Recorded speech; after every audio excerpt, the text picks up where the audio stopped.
Okay, we were on number 3. You cannot multiply or divide by the same value, again, because that's to solve an equation. You cannot cross multiply, that's to solve an equation. And the 5th one, you cannot write an equal sign between the two sides. And I'll explain that when we go through the first example, but that's really important for the exam. What can you do? 3 little things, that's it. You can substitute equivalent expressions on the same side. Grab your pink card. I told you it's going to become your best friend. It's going to come back in this unit.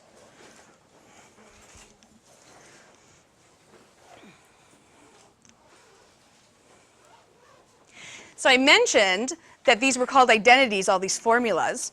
The reciprocal identities are your secant, cosecant, and cotan. The quotient identities are your tan and cotan. And the Pythagorean identities are the ones with the squares on the back of the card. So we've actually done these first 2 points already. We just haven't used them a lot, but that's what they are. Adam. Yours. I think it's yours. So that's one thing you can do is you can use all those formulas to swap stuff in and out. You can work on one side of the equation, and then if you get stuck, you can go to the other side of the equation. And the last thing, which is a must, and I will make you do it, you get to do a dance of joy when you finish the question. That's not. Oh, we are so doing dances of joy. So we need to practice our seat dancing. Okay, are you ready? No. Okay, so when I say go, you're going to show me a dance of joy. Go. What is going on over there? There is no movement. There is nothing. You think I'm kidding? I'm not kidding. Here's a bunch of hints. It doesn't mean these are always going to work. It's like doing logic problems. Some of them are different, some of them are straightforward, some of them are really hard. These are just some hints to get you going. First hint is to change everything to sine and cos, because then we're only working with 2 trig functions as opposed to all 6. You want to look for whenever you see sine squared plus cos squared, because we know that's equal to 1. So if we can take out a sine squared plus cos squared and put in 1, it's going to simplify the equation a lot. You always want to simplify all fractions. If you've done that, the next step would be to try to factor something. If you've done that, you might want to start working on the more complicated side. If you're stuck, you want to go to the other side. And the very, very last thing, and I just want you to put a star beside it because we're going to come to that in a later example, is to multiply by the conjugate binomial. And you may have forgotten what that is. It's fine. I'll do it when we go through the example. But that's what you do at the end if you can't do anything else. Okay, so grab paper because you will not have room. These are tree killers, these questions.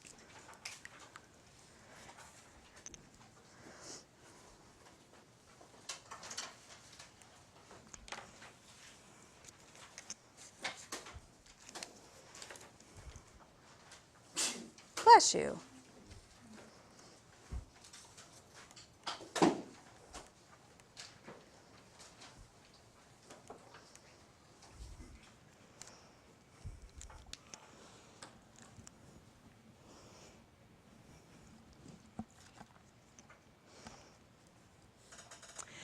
So just want to go over the list of things we can't do. So I can't graph. I can't put this into my calculator and put this into my calculator and draw a little picture showing they're the same. That's not a proof.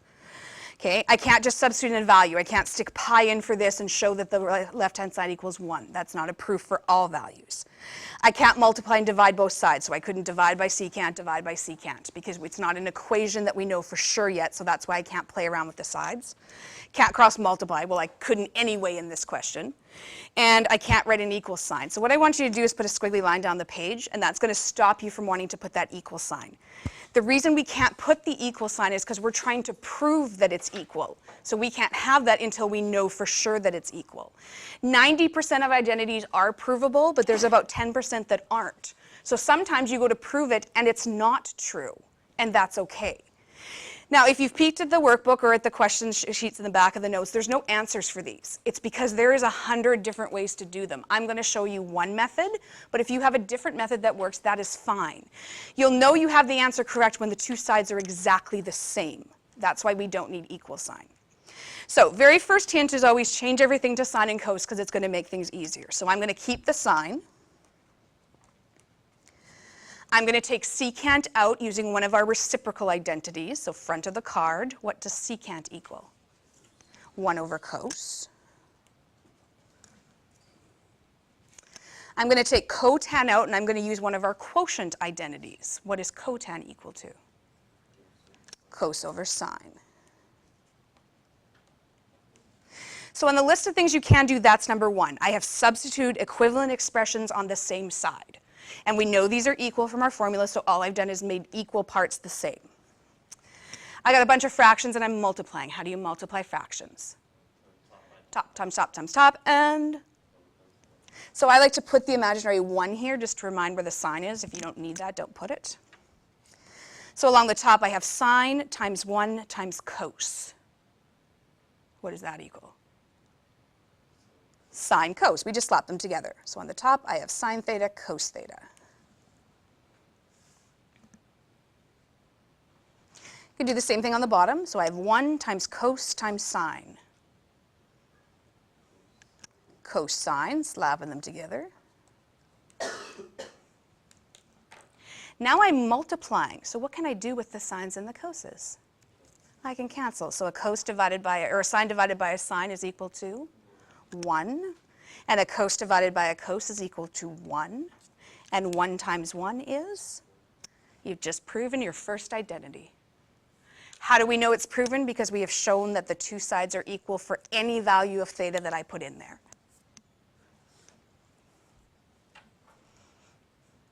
Now you need a concluding sentence and you have 2 choices. The first one is LHS, a triple equal sign, RHS. What does LHS mean? Left-hand side. A triple equals means has been proven to equal.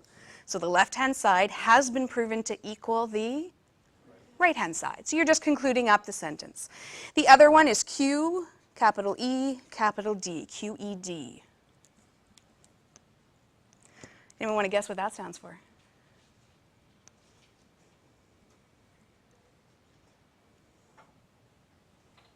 Kind of a trick question because it's Latin. In Latin it means quota errata demonstrata. Quota errata demonstrata, which means this has been proven to be equal. You put one of these, not both. Whichever one you like better, it doesn't matter. Questions so far? Did we solve this? No, I didn't at the end get theta equals pi, or theta equals pi on 2, or theta equals negative root 3 on whatever. This is an identity, not an equation. We're not trying to solve, we're just trying to prove the two are exactly the same. Okay, number 2. So cos theta plus tan theta times sine theta is equal to secant theta.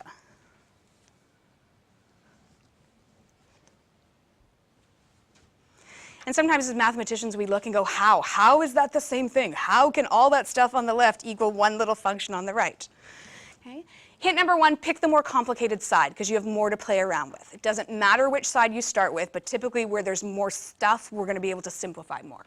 So would you like to start with the left or start with the right? I'd like to go to the left as well because there's more stuff over there. Hint number 2 is try to change everything into sine and cos because then we're down to 1 and 2 functions as opposed to all 6. So I probably want the tan to come out. So I'm going to keep the cos in the first term. I'm going to keep the sine at the back of the second term. And now we're looking at our card. We're going to use one of the quotient identities that says tan is equal to sine over cos.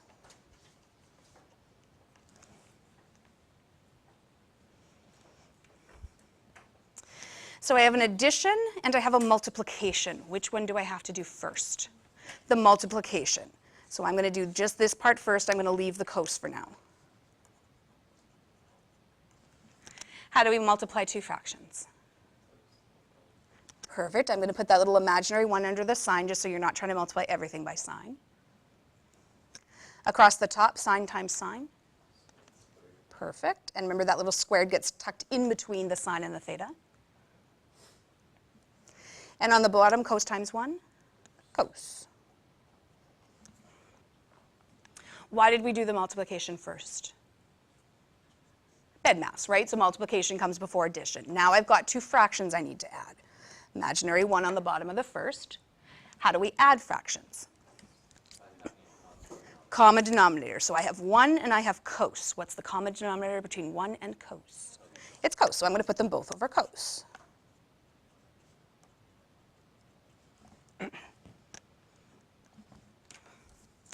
I don't normally write this next step. Just for the first one, I want to show you what we're doing. We ask ourselves is what did I multiply 1 by to get cos?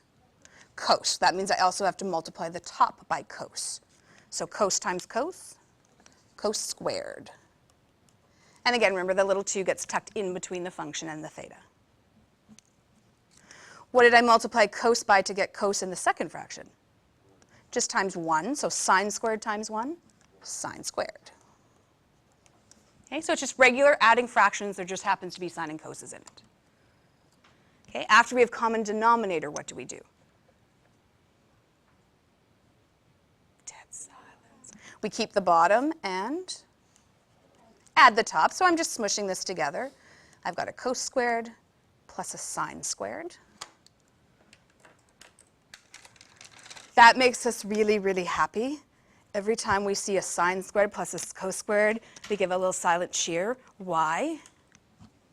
Because we know it equals 1, and that's one of our Pythagorean identities, which is on the back. So I can take that out. I can put in cos theta.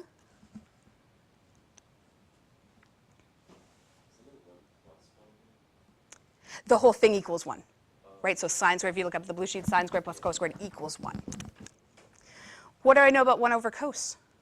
So look at the front of your card. It's equal to secant. What do you notice?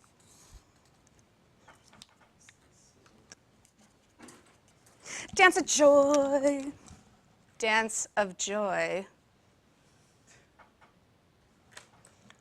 Ladies. No, I'm not moving on till I say dance of joy over there. That was good. Thank you. Thank you. I'll come back to you, Chantal. Here? Yeah. So if you look on the back of your pink card, one of the formulas has cos squared plus sine squared. What's the other side of that formula? 1. So I just put in the other side.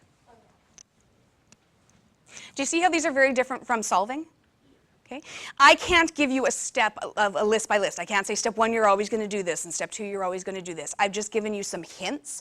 Sometimes what happens with these is you do a whole bunch of work and you end up going right back to the beginning. Well, that's okay. You just try something else. Maybe you'll get stuck on one side. Well, then you just flip to the other side. So there's lots of ways to do these, and it doesn't mean your way is wrong just because somebody else did it differently. These, like anything else, the more you do, the easier they're going to become. I know the steps because I've done a million of these. At the beginning, it's going to be tricky. And you might look at it and say, I don't know where to start. Well, that's where you go to that little hint box and just work through those steps that I gave you.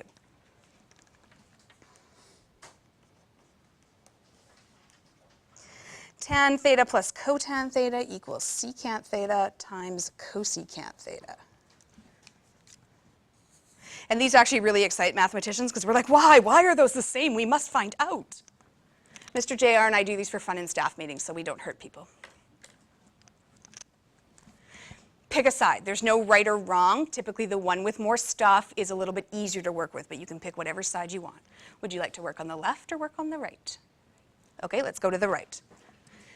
So hint number 1 is try to change everything to sine and cos. So this is where you're looking at your pink card. Are we looking at the front of the pink card or the back of the pink card? Why the front?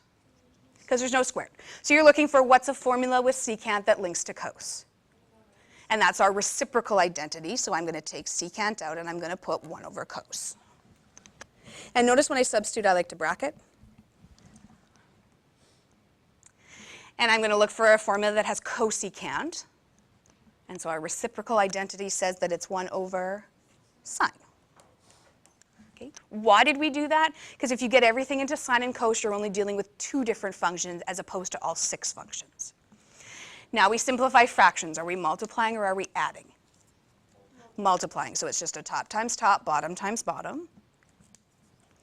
1 times 1. Sine times cos. Squish them together. Cos times sine times cos, doesn't matter the order.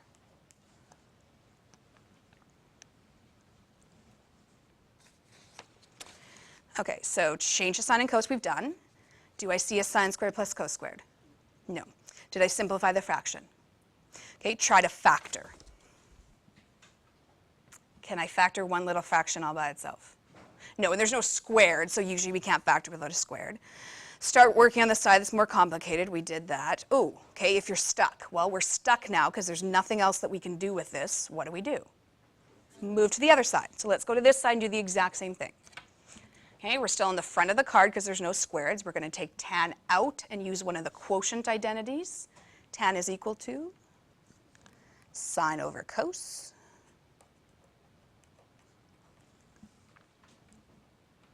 The other quotient identity, cotan, is equal to cos over sine. Are we adding these or multiplying them? Adding them. So what do we need to add fractions? Common denominator. What's common between cos and sine? How do we use a common denominator? Well, what if the denominators were 3 and 4? How would you get a common denominator? You would just multiply them together, and 3 times 4 is 12. Same deal here, we're just going to multiply them together, and to multiply them, we just squish them together. It ends up being cos theta sine theta, or sine theta cos theta. The order doesn't matter. No, I'm just doing them step by step at the beginning. Now with identities, you always kind of want to keep an eye on the other side. Already we're kind of like, ooh, this is going well. Why are we happy with this? Right, because it's somehow maybe going to turn out here. Okay. Again, I don't usually write this step, but for the first couple, you ask yourself, what did I multiply by cos to get cos sine? What did I multiply by cos to get cos sine? A sine. Okay, so the top sine times sine, sine squared. And don't forget the squared gets tucked inside the sine and the theta. Second fraction, what did I multiply by sine to get cosine? Cos. So again, I usually don't write this step, but if your brain needs to see it, then write it. There's nothing wrong with that. You just don't have to write it. So cos times cos gives us cos squared. Now, real left brain people will already be able to see what's going to happen. Right brain need to write it out, and that's fine. So once we have common denominator, we put it over one denominator. And what do we do with the numerators? Just put them together. Would it be hard if we went straight to 1 at this point? Can I answer that just when I'm done that? Happy, happy, happy, happy. We love sine squared plus cos squared. Why do we love it? Because it's only equal to 1, and that simplifies the equation so much. And what do you see? Dance of joy, QED. I can always tell in the final exam when people get to the identity and they get it, because there's like a little dance of joy in the seat. There's something satisfying about identities. Okay, ask me the question. Would it be alright if you went straight from like when you got the common denominator? So a lot, it is usually left brains can see right up here it's going to be 1, so if you jump straight down to here, I'm fine with that.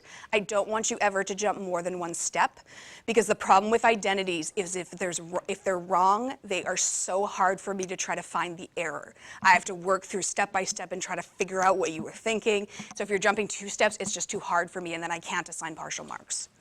So some people can like see right away, they can do both these at the same time, they can jump straight to here, that's fine, they can see from here, that's fine, but no more than 2 steps. Questions? If you like puzzles, you're going to like identities. If puzzles are not your thing, these are going to be hell. Don't be afraid to get stuck. That happens a lot when you're first learning identities. Remember, this is your first time ever seeing them. So sometimes you're going to get stuck, and that's okay. You can ask for help. You can do lots of things. Just be careful that you're not writing the equal sign, because that's a half mark on every question on the exam. And we can't write the equal sign because we're trying to prove they're equal, so we can't state they're equal. That's why I like to do the squiggly line, because it keeps kind of the work separated and you're not wanting to put that equal sign. The exam has started to put a line in the paper for you, so you'll actually see a straight black line in the middle of the page when it's an identity question. Other things we can't do, we can't move stuff from side to side. Again, because this isn't an equation we're solving. In order to move things to side, we need to know that it's equal. And we don't know that. No cross multiplying, so basically you're working on one side independently of the other side.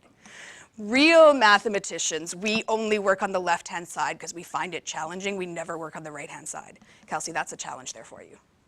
You guys, doesn't matter. If you want to start on this, fine. If you want to go to this side, fine. Sometimes you go back and forth until you can finally make them match. What you cannot do with an identity is fake it. You cannot have a whole bunch of stuff over here and then say magically it equals the other side, because we're on to you when you do that. Okay, there has to be a logical progression through it. So that means that extra line in the equals to It means it has been proven to equal. So all those 3 lines, that's what it means in English. It has been proven to equal. Because in science, no one ever puts that third one because not everything is exactly the same. But this, we've proven it, so we know that it is. I'm a QED fan because it's how I learned them. It just makes me happy. QED. Okay, number 4. Ooh, we got fractions right off the hop here.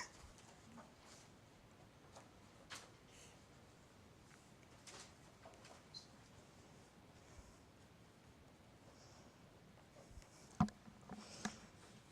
so weird you have to put theta in front of every single. At the back. The reason we have to put the theta, it would be like you putting this into an equation with nothing under it. Right, which looks ridiculous. No one would just stick a square root. Well, it's the same thing. Sine is a function on your calculator, just like square root. Or no one would just put a little squared, right, with nothing underneath it. When you drop the theta, that's what you're doing. It's just like putting a square root with nothing. Again, there are no one set of correct steps to solve this. Sometimes people can do it in 3 steps. Sometimes it takes them 20, and that's okay. My biggest hint, and I'm talking to the people who are the fraction squishers, the tree-loving, paper-saving fraction squishers who write their fractions on 1 line. So they'll do this. Okay, if you're a fraction squisher, stop it, because that's going to screw you up in this, because it's hard to see what's on the top, what's on the bottom, what are we adding. So for this unit only, try not to do this. Try to take 2 lines to do your fractions, because you're going to find identities will be easier. Yes, these are going to waste trees, and that's just the way it has to be. Okay, pick a side. And again, there's no right side. We typically pick where there's more stuff just because there's more to do. Left or right? Okay, so let's go through our steps. Change everything to sine and cos. Okay, done. Look for sine squared plus cos squared. There isn't one. Simplify all fractions. Done, because there's only 1 fraction. Try to factor. Can't factor anything. Work on the more complicated side. Done. Okay, well, I obviously can't do this question. That's it, because I'm out of steps. Well, what do you do when you're stuck? Go to the other side. Okay, what would you like to do on the other side? Okay, so we're going to use our quotient identity. Take cotan out, put in what it's equal to. Cos over sine.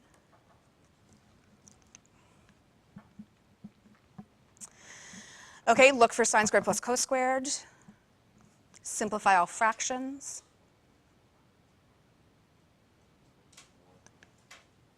Again, I like to write the imaginary 1, but if you don't need that, don't feel you have to. What's the common denominator between 1 and sine? Sine.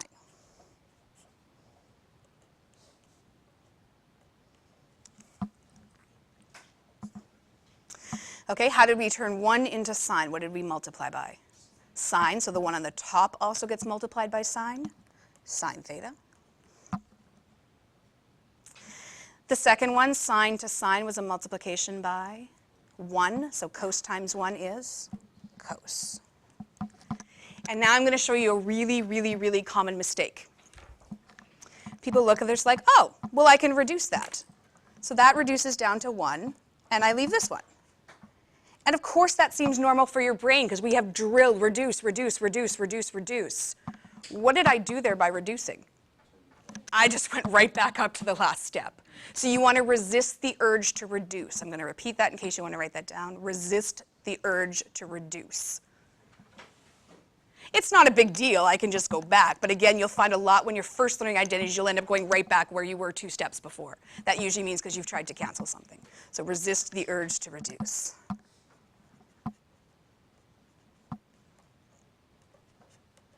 Okay, if we don't want to reduce, what do we want to do now? So once we have the common denominator, okay, put them together. Squish the top together. Yay! Dance of joy! Robert, I saw no joy in that. I saw nothing. There's a smile. I'll take that. Some kind of conclusion, QED, left-hand side is proven to be equal to right-hand side, whatever you prefer. Now, it always makes me giggle, and I'm not laughing at you, I'm laughing at the situation, is people will always come up and be like, hey, I'm stuck at this point. And I'll say, well, did you go through the steps? And they'll say, well, yes, I simplified the fractions, I can't factor, I changed everything to sine and cos. There's no sine squared plus cos squared, I don't know what to do now, and I'm really angry. And then I say, look at the other side.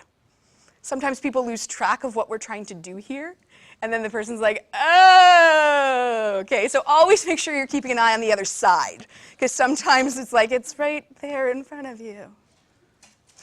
Give me a thumb. I like these. I'm not sure yet. Not my thing. Awesome. I figured that because there's more left brains in here than right. The other class is more right brains. We're only going to do up to 5 today, and then I'm going to give you some easy ones to work, and then I won't be here tomorrow, but Ms. Hallis will, and she'll go through 6 to 9 with you, and then we'll do some harder ones. Then the day after that, we're just going to spend time just working on identities. So lots of time just practicing these. And again, the more you do, the easier they become. One of the biggest mistakes is copying errors.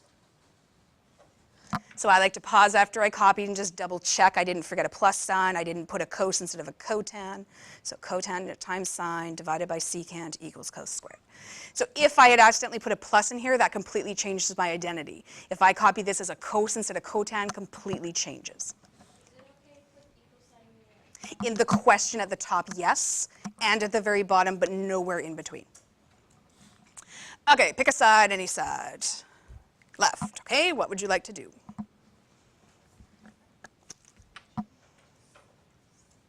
You want to change cotan? Using what kind of identity? What are they called? Cotan and tan are called? I said it like 5 times. Quotient identities. If you want to mark that on your card, you can. So tan equals sine over cos and cotan is cos over sine are called quotient identities. What's a quotient? When you divide, right? So that's why they're called the quotient identities. And the other 3, the secant, the cotan, and the cosecant are called reciprocal identities, if you want to mark that on your card. And the ones on the back, the sine squared plus cos equals 1, and the tan squared plus 1 equals secant squared, those group are called?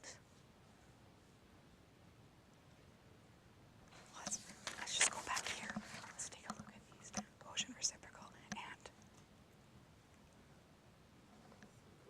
Yeah, their Pythagorean identities are the ones on the back because they're a squared plus b squared equals c squared.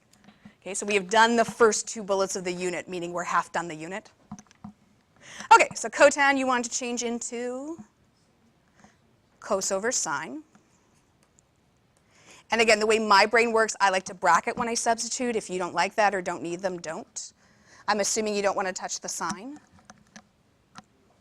Okay, what about the secant on the bottom?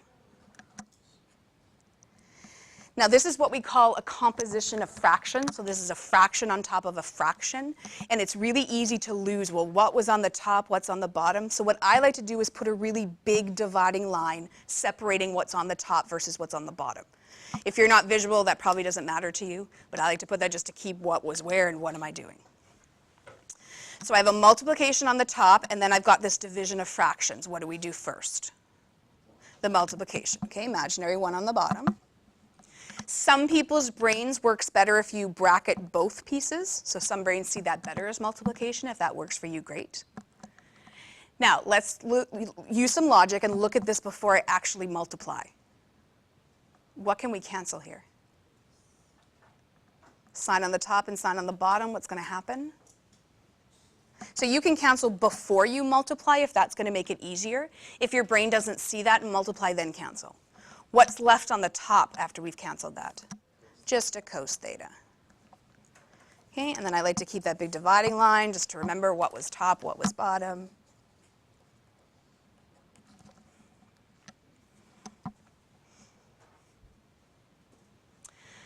Okay, division of fractions. This is our first one. How do we divide fractions? Times by the reciprocal. So this is really cos over imaginary 1. So I like to write that's my brain sees it. If you don't need the 1, don't put it. Then I'm going to take the bottom fraction and flip it. This is why I like to do the big dividing line so you can see clearly what was the bottom fraction. So a 1 over cos is going to become cos over 1. Top times top, bottom times bottom. Do I need to put the 1 on the bottom? No. Now what? Dance of joy. Rebecca, there's no joy in your life. Clearly there is none. Like, can I have a little bit of joy? Just a little. Thank you, Chantel. A little bit of joy. Nice, thank you. I'm coming to you next, Hunter. Questions so far?